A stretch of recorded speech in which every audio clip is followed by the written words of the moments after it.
Are you over 60 and feeling uncertain about whether your money will last through retirement? Do questions like, did I save enough? Did I plan properly? Or even worse, am I making financial mistakes I can't afford at this age keep you up at night? If so, you're definitely not alone. In fact, millions of people over 60 are quietly wrestling with the same doubts and concerns. The truth is, retirement isn't just about stopping work, it's about sustaining your lifestyle, preserving your independence, and protecting your peace of mind. And in this phase of life, every dollar matters more than ever. That's exactly why today's video is so important. We're breaking down the 10 biggest money mistakes people make after 60, and more importantly, how to avoid them. From Social Security timing to hidden healthcare costs, risky investments to supporting adult children, these are the pitfalls that can derail your financial future if you're not careful. So grab a notepad, hit that like button if you're ready to take charge of your retirement, and subscribe so you don't miss more content like this. Let's dive in, because smart decisions now can lead to a stronger, safer, and more fulfilling retirement ahead. Drop your thoughts below, and let's help each other out. Retirement isn't the end, it's a whole new beginning, and we're in this together. 2. Number 1. Claiming Social Security too early. One of the most significant and unfortunately common financial mistakes people make after turning 60 is claiming Social Security too early. While eligibility begins at age 62, filing at this earliest point comes with serious long-term consequences. More than 60% of Americans claim their benefits before reaching their full retirement age, FRA, which is typically between 66 and 67 depending on your birth year. The problem? Claiming early results in a permanent reduction of your monthly benefits. This reduction can be as much as 25–30% compared to what you would receive if you waited until your FRA. Let's break this down with numbers. Imagine your full retirement benefit is $2,000 per month. Here's how timing affects that amount. At 62, you would receive around $1,400 a month. At 66 or 67, you'd get the full $2,000 month. At 70, you could receive about $2,480 month. That's an extra $180 month between claiming at 62 versus waiting until 70. Over a 20-year period, that difference adds up to more than $250 in lifetime benefits without accounting for cost of living adjustments. The reason this happens is due to the way Social Security is structured. For each year you delay past full retirement age, your benefits increase by roughly 8% annually through delayed retirement credits until age 70. After 70, there's no additional benefit to delaying, so that's generally the maximum target. But should everyone delay? Not necessarily. If you have health issues or a shorter life expectancy, or if you simply need the money to cover essential living expenses, claiming early may be the right move. Also, for individuals who are no longer working or have little in savings, the financial relief of monthly Social Security benefits at 62 might outweigh the long-term loss in benefits. However, if you're healthy, have a longer life expectancy, and other income sources like a pension, IRA, or part-time work, delaying Social Security could significantly increase your financial security in later years. Especially as healthcare and long-term care costs rise with age, those extra dollars can provide critical breathing room. The key takeaway? Don't make this decision in haste. Run the numbers. Talk to a financial advisor. Factor in your health, life expectancy, spousal benefits, and cash flow needs. This is not just a personal decision, it's a financial strategy that can define your entire retirement experience. Number 2, carrying a large mortgage or upsizing your home. Another major money mistake after 60 is maintaining a large mortgage, or even worse, choosing to upsize your home after the kids have moved out. It might feel logical. We finally have the time to enjoy life. Let's get the house we've always dreamed of. But this can be a costly trap. Retirement is not the time to increase your fixed expenses, the time to simplify and stabilize your finances. Housing is often the largest monthly cost for retirees. second only to healthcare. And with a reduced or fixed income, large mortgage payments, higher utility bills, and ongoing maintenance on a bigger house can become financially and emotionally overwhelming. Consider these key questions. Are you actually using all the rooms in your current home? How much time and money are you spending on maintenance and repairs? Are your property taxes, HOA fees, or insurance premiums eating into your retirement budget? Could downsizing free up equity for other retirement needs? Let's say your current home is worth 500, and you have a 200 mortgage. If you sell and purchase a smaller home or condo for 300, not only can you pay off your mortgage completely, but you'll also unlock about 200 in equity. That equity can be invested to produce income or provide a cushion for unexpected expenses down the road. You'll likely also reduce your utility bills, insurance premiums, property taxes, and your physical burden of maintenance, which becomes increasingly important as we age. Of course, the idea of leaving a longtime family home can be emotional. It's where memories were made. But it's important to separate emotional attachment from financial reality. A home should serve your life now, not reflect your past. The golden rule after 60? Right-size your home to match your lifestyle and financial goals. And whatever you do, avoid taking on new, unnecessary debt in retirement just to have more space or newer features you may not truly need. Number 3, not having a clear retirement budget. One of the most overlooked yet most dangerous financial mistakes is entering retirement without a comprehensive, realistic budget. Many people approach retirement with a vague idea that they'll spend less, no more commuting, no more eating out for lunch, no more business wardrobe expenses, but they don't account for the full scope of retirement costs, which often shift rather than disappear. Let's break down what a solid retirement budget should include. Housing, mortgage or rent, utilities, repairs, property taxes, healthcare, Medicare premiums, supplemental insurance, prescriptions, dental, vision, food, groceries, insurance, auto, home, life, and long-term care, entertainment, travel, especially early in retirement, when many people want to travel or enjoy hobbies, gifting, helping children or grandchildren, emergency fund, for unexpected home or car repairs, medical issues or other surprises, inflation adjustments. The cost of living will rise over time. Don't forget to plan for that. One huge misstep? Underestimating your lifespan? Retiring at 65 might feel like a finish line, but in reality, it could be just the midpoint. Many retirees live well into their 80s or 90s.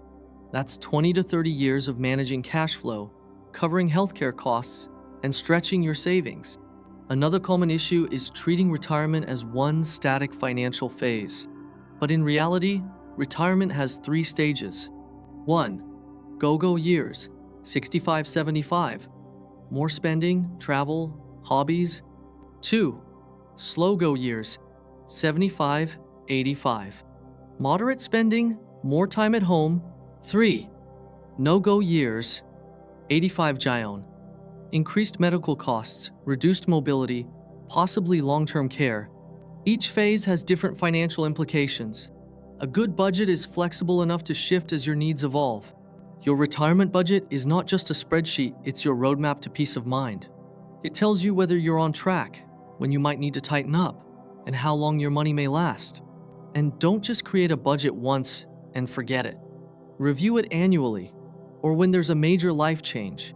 That way, you stay in control instead of reacting to crises. If you've ever thought, I wish I had started planning sooner, you're not alone. But the next best time to start is right now. And if you could go back 10 or 20 years and give your younger self one piece of financial advice, what would it be? Drop it in the comments below.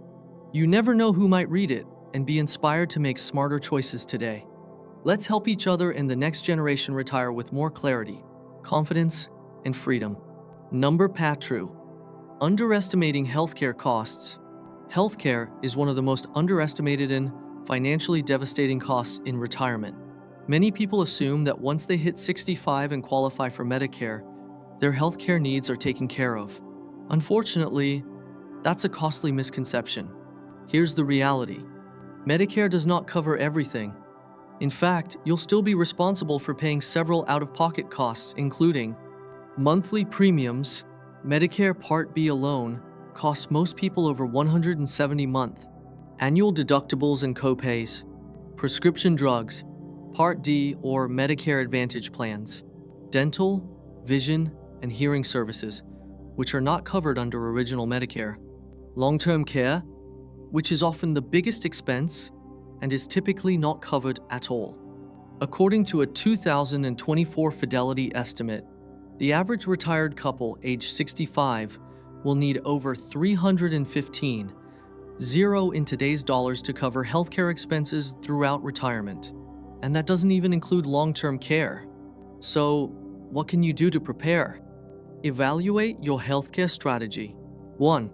Compare Medicare Advantage and Medigap plans. Original Medicare doesn't cover everything, so supplemental coverage matters. Medigap and Medicare Advantage plans can help cover out-of-pocket expenses like copays, deductibles, and more. But choose carefully. Medigap usually offers more flexibility in choosing doctors, but comes with higher premiums. Medicare Advantage may include extra benefits, like dental or vision, but typically restricts you to a provider network. Always compare coverage, costs, and flexibility before enrolling. 2. Maximize a health savings account, HSA. If you're still working and have access to an HSA-eligible plan, take advantage. HSAs offer triple tax benefits. Contributions are tax-deductible. Growth is tax-free. Withdrawals for qualified medical expenses are also tax-free. After age 65, you can even use HSA funds for non-medical expenses. Just be aware they'll be taxed like traditional IRA withdrawals. 3.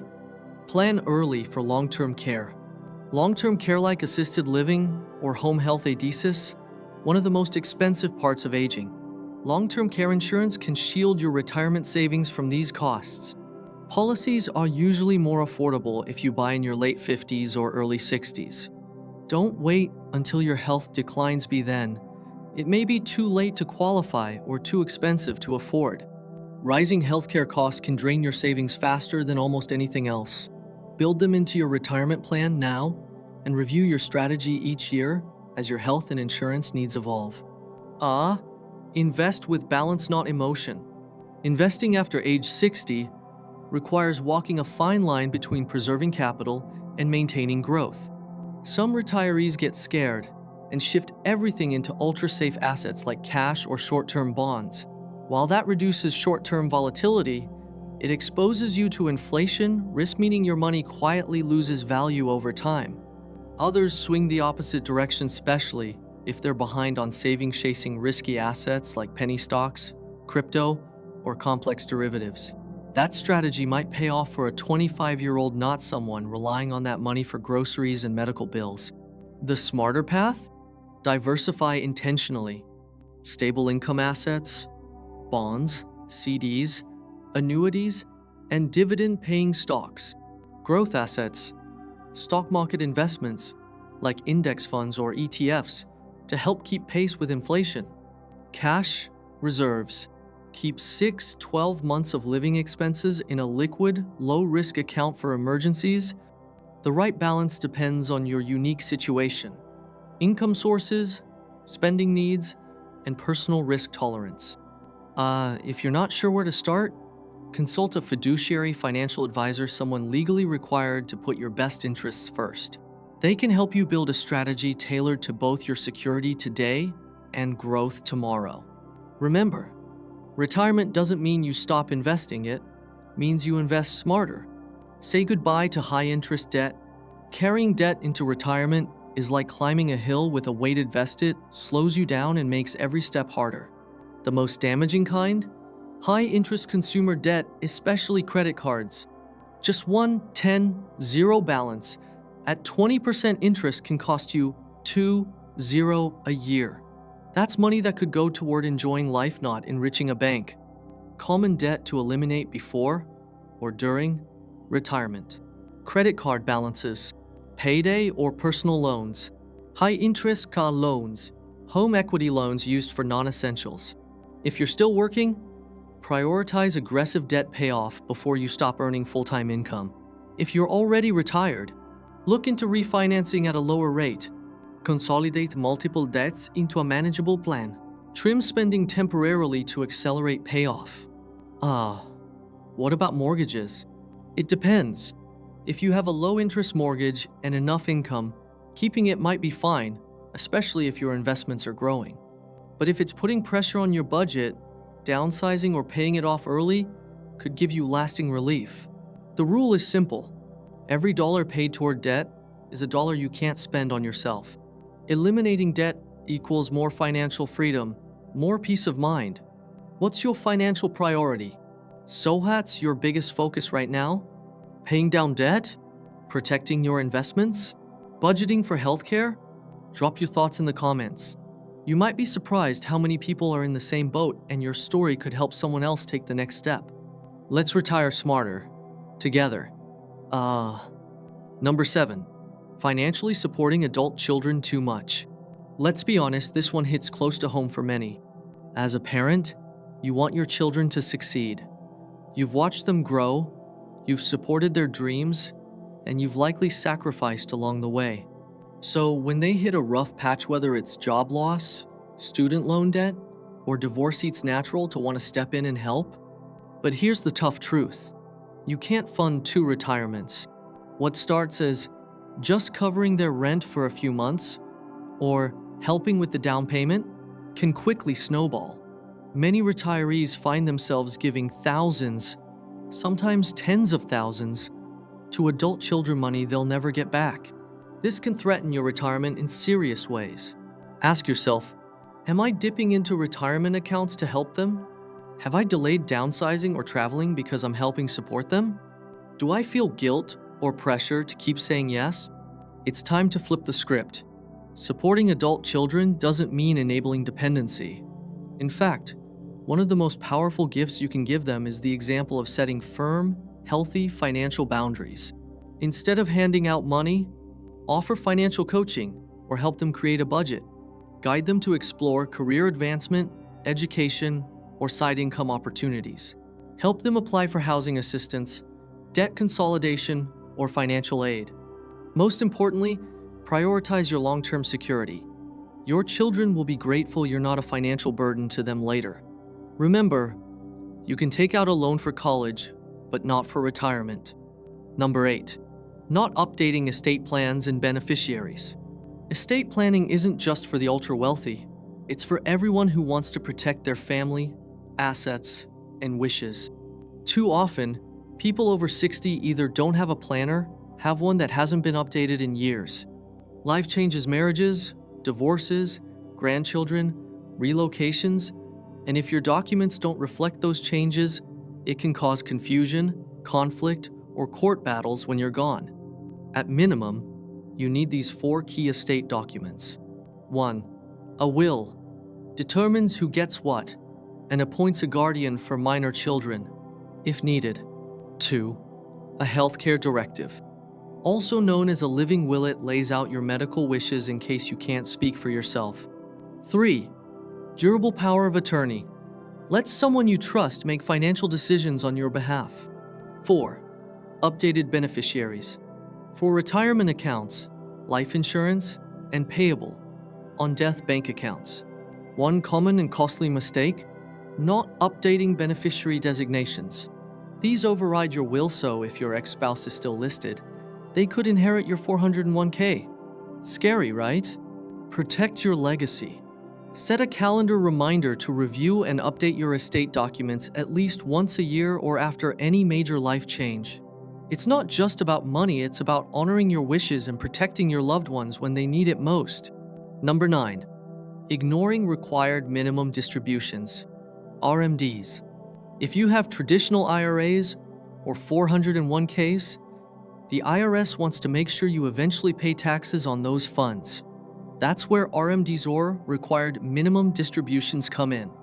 As of 2025, The age to begin RMDs is 73, and it will gradually rise to 75 over the next few years, depending on when you were born. If you fail to take the correct amount each year, you could face a 25% penalty on the amount you were supposed to withdraw. That's a huge chunk of your hard-earned savings down the drain. Here's how to avoid it. Start early. Don't wait until the last minute. Start planning your withdrawals at least a year before your RMD begins. Use online calculators or talk to your advisor. Your RMD is based on your account balance and life expectancy. Make sure you calculate it accurately. Automate it. Many brokerages offer automatic RMD withdrawals to simplify the process. Be strategic. Plan your RMDs to minimize tax impacts. Consider spreading them out over the year or pairing them with charitable giving, like QCDs, qualified charitable distributions. Bonus tip: if you're still working at 73 and don't own more than 5% of your company, you may be able to delay RMDs from your current employer's 401k. Check the specific rules with your HR department or financial advisor. Taking your RMDs on time isn't just about avoiding penalties, it's about maximizing the use of your money while staying compliant.